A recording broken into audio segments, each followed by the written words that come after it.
Чуулганы зочид оролцогчид аавынд энэ өглөөний мэндийг хүргье. Сайн байцгаана уу. За Монголын эдийн засгийн чуулган 2 дахь өдрөө үргэлжилж байна. 8 дахь удаагийн чуулган гэж одоо ойлгож байгаа. Хөгжлийн төлөө хүчээ нэгдэхийн тулд бидэнд нухацтай бодох зүйл нэлээх байна.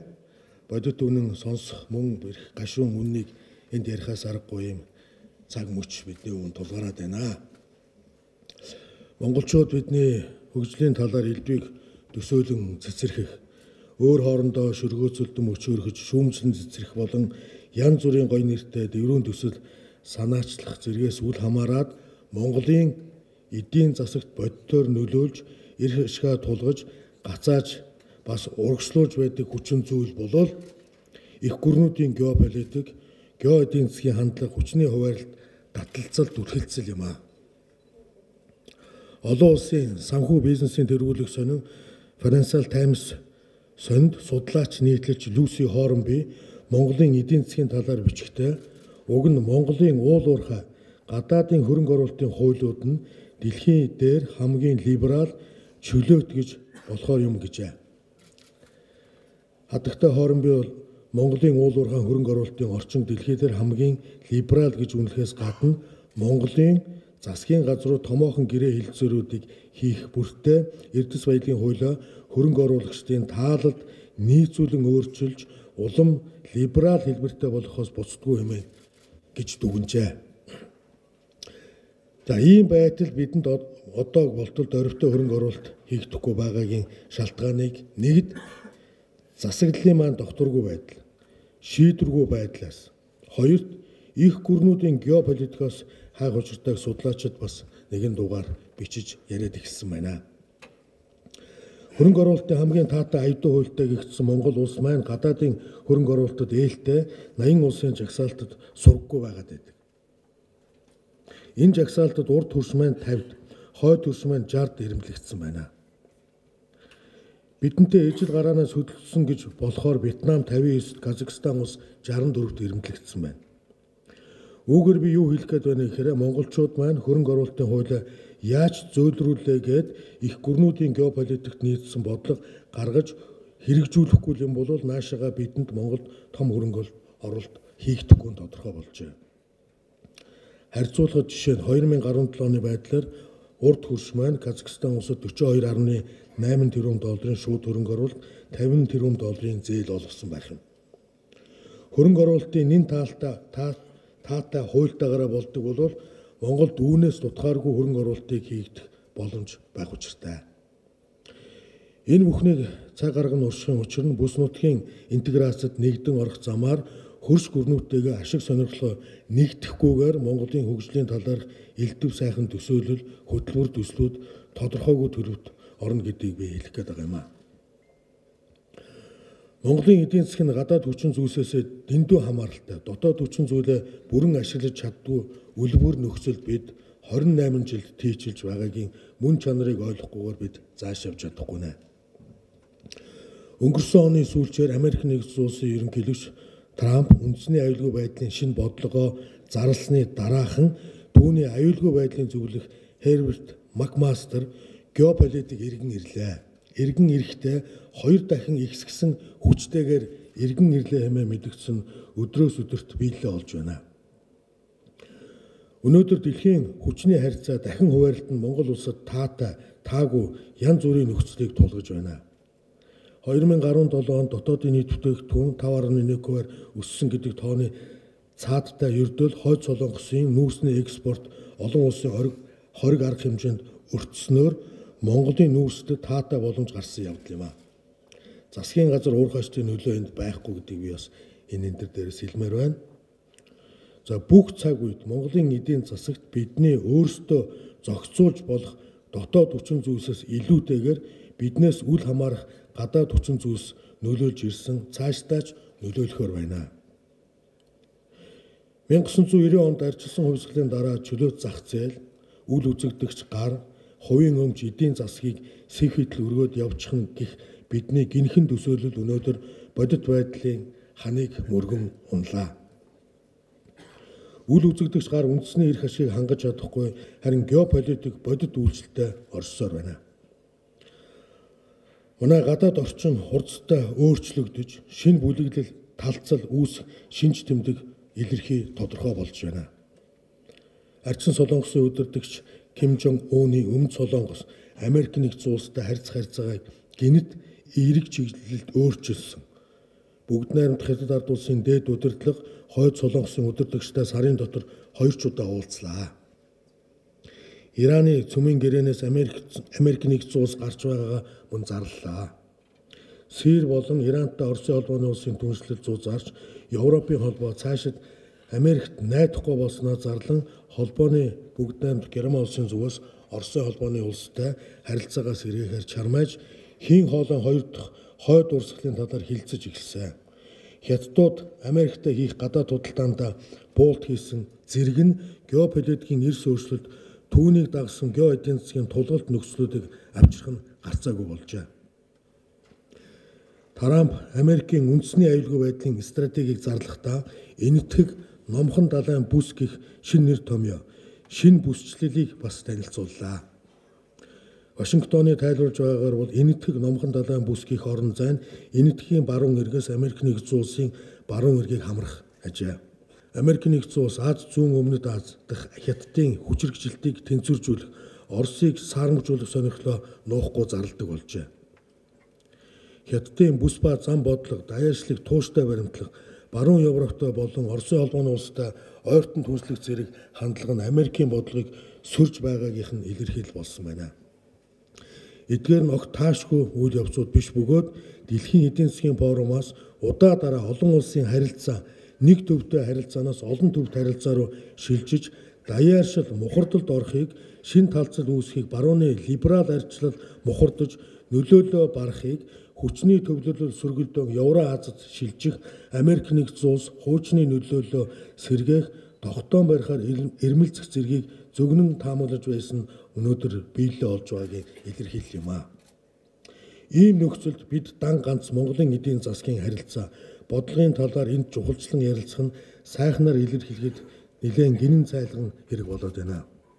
Энэ форумын загвар дуурайлан болсон дэлхийн эдийн засгийн форум дээр хилцдэг, ярьдаг гол асуудал нь геополитик, гео эдийн засаг болцоход байгааг бид анзаарахгүй байж болохоогүй байна.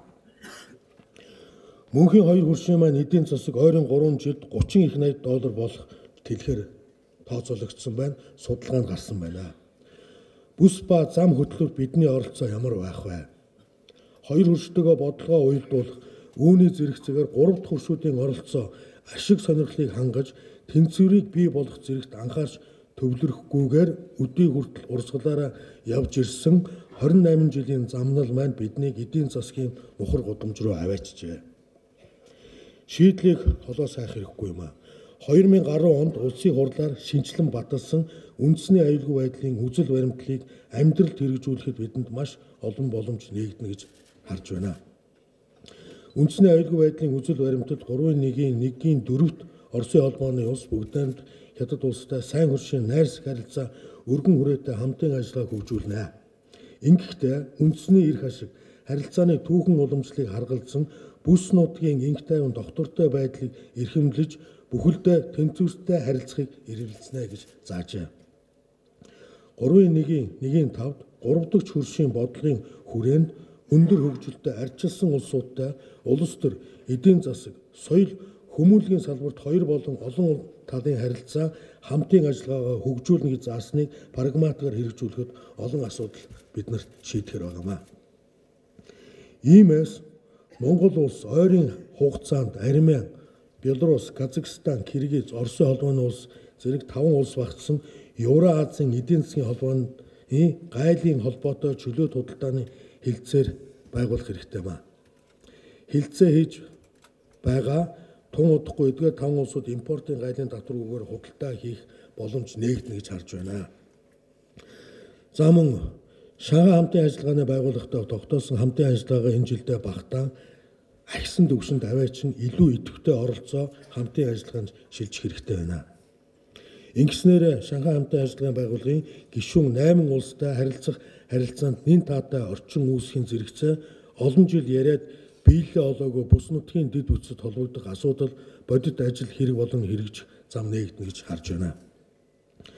Шанхай хамтын ажиллагааны байгууллагын гишүүн орнуудын хүн ам эдийн засгийн хүчин чадлыг энд ярих нь бас илүү зүйтэй.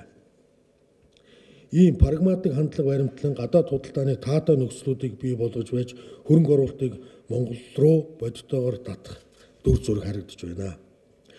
Монгол хөрөнгө оруулагчид бүтээгдэхүүнээ Евразийн эдийн засгийн холбоо болон Шанхай хамтын ажиллагааны байгууллагын гишүүн орнууд руу экспортлох боломж бас үүсэх болов гэж харж байна. Монголын боловсруулах үйлдвэрлэлд хөрөнгө оруулалт хийхэд тохиромжтой цаг ирснийг энд цугласан та бүхэнд бас дуулгая. За үүний зэрэгцээгээр түүхийн эдийн экспортыг улам бүр хумх бодлогыг засгийн газар гаргах хэрэгтэй гэж бодож байна. Евразийн интеграцид нэгдэн орсноор Монголд үйлдвэрлэсэн 7000 гаруй нэр төрлийн барааг Европын холбоо руу экспортын татваргүй мөн тооны хязгаар байхгүйгээр гарах эрхийг бүрэн утгаар нь ашиглах боломж нээгдэж хөрөнгө оруулагчдад анхааралтай хандуулаасаа гэж та бас хүсэж байна. Дотоод асуудал руугаа шилжихэд засгийн газар татварын шинжилэл хийх талаар санаачлагтай ажиллаж байгаа ч татварын орлогыг нэмэгдүүлэх билээхэн боломжуудыг бас ашиглахгүй байна. Бидэнд орлогын ямар боломжууд бэлэн байгаа вэ гэдгийг бас тооцоолох хэрэгтэй байна. Манай экспортын 96%-ыг ердөө 10 нэр төрлийн түүхийд эзэлж байна. Бид ядчил хагас боловсруулж бага зэрэг нэмэн үрдэг шингээхэд тодорхой хугацаанд буюу бид 30 орчим тэрбум долларын эдийн засагтай болж хоримтод үүсэх дараагийн шатны хөрөнгө оруулалтыг хийх мөнгөтэй болохоор ийм судалгааг бид нар бас хийсэн байгаа. Нийгэм тохиролцсон 3 улсын дэд үтсийн холбоосууд эдийн засгийн коридорыг санаачлагтайгаар хөөцөлдөд хэрэгжүүлэхэд оюу толгоогоос тутахааргүй хэмжээний орлого бас олохоор судалгаа хийгдсэн. Оросын холбооны улсдаа транзит тээврийн гэрээ зурхад бас бэлэн болсон. Хятад Оросыг холбосон цаашлаад Европ хятадыг холбосон транзит тээврийг хэрэгжүүлж байж бид түүхийн эдийн мөчлөг дагсан үхэнц эдийн засгаас ангижрна гэж бодож явдаг юм а. Азийн дэд үтсийн хөрөнгө оруулалтын банкыг үүсгэн байгуулагч гэгдсэн 57 орны нэг нь Монгол. Бөгөөд энэ статусаа ашиглах боломж бас нээлттэй байсаар байгаа. Бүс ба зам хөтөлбөрийн ачаар далаагаас хуурай газарт иргэн ирж байгаа дэд үтсийн хөгжилд Монголын оролцоог идэвхтэй тодорхой болгохоос өөр арга зам байхгүй болжээ. Чухам энд л бидний гео эдийн засгийн боломж орон зай өгүүлэгдээд бид энийг ашиглахгүй байсаар өдөө хүрчээ.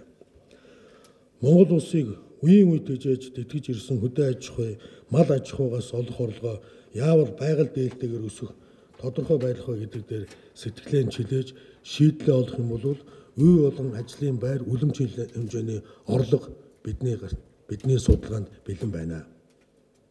Харамсалтай энэ ажил бас л хөдлөхгүй олон жилийн үзжээ. Өнөөдөр эдгээрийг хийх мөнгө, мэдлэг, чадвар гэхээс улс төрийн чин ирмэлзэл зориг бидэнд дутсаар байна. Дайны нурман дундах Өмнөд Солонгос, далайд өнчирсэн Сингапурыг Азийн тэргүүлэх эдийн засгууд болгосон түүхийг харахад тэдэнд мөнгө, боломж, мэдлэг чадвар байсангүй. Гагцхүү авгаа тэмүүлэл, чин сэтгэл, эр зоригл байсан түүхийн номыг бид уншсан. Дундад зууны сэтгэгч Никколо Макиавелли улс орнуудын амжилтанд хүрэхэд нөлөөлдөг 3 хүчин зүйлийг тодорхойлжээ. 1. Вирти буюу эрх баригчдын эр зориг, шийдмэг байдал. 2. Necessita буюу хэрэгтэй, шаардлагатай гэж тооцсон зүйлсийг хэрэгжүүлэх удирдагчдын чин хүсэл эрмэлзэл. Fortune буюу аз хямар. Эрс шийдэмгий, зоригтой, шаардлагатай гэж үзсэн зүйлээ хэрэгжүүлэх чадвартай улс төрчил аз хямартай байж улс орны амжилтанд хөдөлдөг болохыг Макиавелли хэлсэн болов. Өнөөдөр Монгол улсад Монголын эдийн засагт дутагдж байгаа зүйл бол ерөөсөө л энэ. Эрх баригч энэ засагт үндсэндээ бүтэн 1 жил хагасын хугацаа үлдлээ. Одоо шийдээд хийх, бүтээх цаг байна уугүй юу? Бид бас бодох хэрэгтэй. Монголын эдийн засгийн чуулган 8 жил зохиогдлоо. Энд жил бүр хэдэн хүн бид цуглаад хандлаа, ярьж, дүүрээс гэж янз бүрээр дүгнэлт хийгээд үр дүнгүйгээр тардгаа болмоор байгаа юм а. Бодиттой төсөл, үр дүнтэй хилцүүлэг хэрэгжих боломжит шийдлүүдийг тойрч ярих, хэрэгжүүлэхэд тулгарч байгаа бэрхшээлүүдийг хамтын хүчээрээ давах, арилгах талаар илүүтэй ярилцаасаа гэж би бас хүсэж байна. Бодит эдийн засгийн онолын тодорхойлолт, цэцэн цэрэг дүнэлтгээс улс төрийн эрх зориг, улс төрийн шийдэмгий байдлаас илүүтэй хамаардаг энд би дахин хэлье. Өнөөдөр Монголд номтой цэцэн олон болж зоригтой шийдэл хийдэг хүмүүс нь ховор болжээ. Энэ улс орон ард түмний төлөө өнөөдөр нуруугаа бүгдүүлж, хуруугаа хөдөлгөж, сэтгэлээ чилээж чадахгүй болвол цаашид сонгогчд ард түмэн цаашид дэмжиж, төвчээд байгааргүй тийм загт ирчээд байгааг ухамсарлах чадвар энэ форумд оролцож байгаа төлөөлөгч та бүхэнд байгаа гэдэгт найдаа. Ингээд эдийн засгийн форумын үйл ажиллагаанд амжилт хүсье. Хамаг өхөн хийх болтугай, мөнх тэнгэр биднийг ивэх болтугай, амжилт хүсье. Баярлалаа та.